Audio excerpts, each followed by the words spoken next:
कि India global में कितने रैंक पे आता है। केवल यूएस एक देश मिल करके 3 लाख करोड़ का टर्नओवर कर रहा है, यानी कि पूरे ग्लोबली जो डायरेक्ट सेलिंग का सेल्स है उसमें से 1/4 अगर कोई कर रहा है तो वो केवल यूएसए कर रहा है, यानी कि अमेरिका कर रहा है। इतने सारे अच्छे अच्छे डायरेक्ट सेलिंग कंपनियां हैं, वेस्टीज है, एमवे है, एफएलपी है, मोदी केयर है, आईएमसी है, आरसीएम है, ऐसी एडब्ल्यूपीएल है, कई सारी बहुत बड़ी अच्छी अच्छी कंपनियां हैं।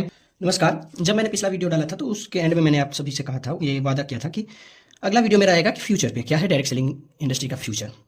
तो डायरेक्ट सेलिंग इंडस्ट्री का फ्यूचर अगर ग्लोबली देखा जाए पूरे वर्ल्ड में, तो टर्नओवर के बेसिस पे अगर बात किया जाए तो $173 बिलियन का, यानी कि लगभग 14 लाख करोड़ का टर्नओवर हुआ है पूरे वर्ल्ड में डायरेक्ट सेलिंग इंडस्ट्री से, जिसमें कि सबसे ज्यादा जो टर्नओवर होता है वो होता है हेल्थ एंड वेलनेस से।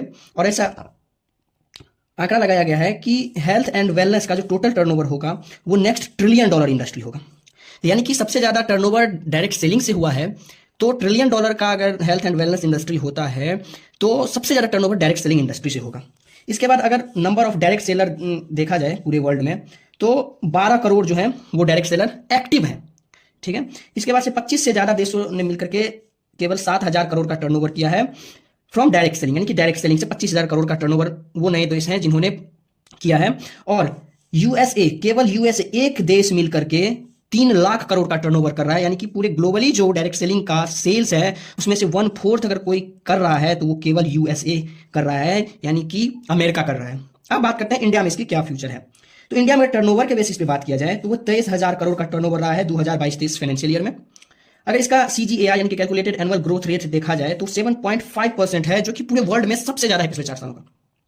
इसी बिहार पे अगर रैंकिंग देखा जाए कि इंडिया ग्लोबल में कितने रैंक पे आता है तो वो 11th रैंक पे आता है 2023-24 के डेटा के अनुसार, यानी कि 11 नंबर है। मतलब हमसे ऊपर 10 और कंट्री हैं जो इसमें हमसे ज्यादा सेल्स कर रहे हैं, यानी कि हमने किया था 23,000 करोड़ का सेल्स 2022-23 में, और उससे ज्यादा 10 कंट्री हैं जो इससे ज्यादा सेल्स कर रहे हैं, जिसमें से कि 1/4 तो केवल पूरे वर्ल्ड का यूएसए ही कर रहा है। और भारत में number of active direct seller का देखा जाए, डायरेक्ट सेलर कितने हैं तो 86 लाख दिख रहा है, बट ये 1 करोड़ क्रॉस है, क्योंकि 20 लाख केवल हम जिस कंपनी में उसमें एक्टिव काम कर रहे हैं, 20 से 25 लाख लोग। तो इतने सारे अच्छे अच्छे डायरेक्ट सेलिंग कंपनियां हैं, वेस्टीज है, एमवे है, एफएलपी है, मोदी केयर है, आईएमसी है, आरसीएम है, ऐसी एडब्ल्यूपीएल है, कई सारी बहुत बड़ी अच्छी अच्छी कंपनियां हैं जो पूरे इंडिया में अच्छे तरीके से काम कर रही है। कई सारी ऐसी कंपनियां हैं जो पूरे वर्ल्ड में काम कर रहा है, जिसमें से कि 20-25 लाख तो केवल मेरी कंपनी में है, तो 86 लाख ये डेटा थोड़ा पुराना है इस कारण से। तो ये फ्यूचर है, तो इसका फ्यूचर बहुत ब्राइट है। अभी इंडिया रैंकिंग पे 11th पे आता है, जबकि पूरे वर्ल्ड में नंबर 1 पे अमेरिका आता है। इसमें भी अमेरिका हमसे आगे है, बट अगले 25 सालों में हम नंबर 1 पे जाएंगे, यानी कि इंडिया नंबर 1 पे रहेगा। तो इसका और भी अधिक जानकारी के लिए आप और भी इस पर रिसर्च कर सकते हैं। तो अभी एक जो है ना गोल्डन पीरियड है कि आप डायरेक्ट सेलिंग के साथ ज्वाइन कर सकते हैं।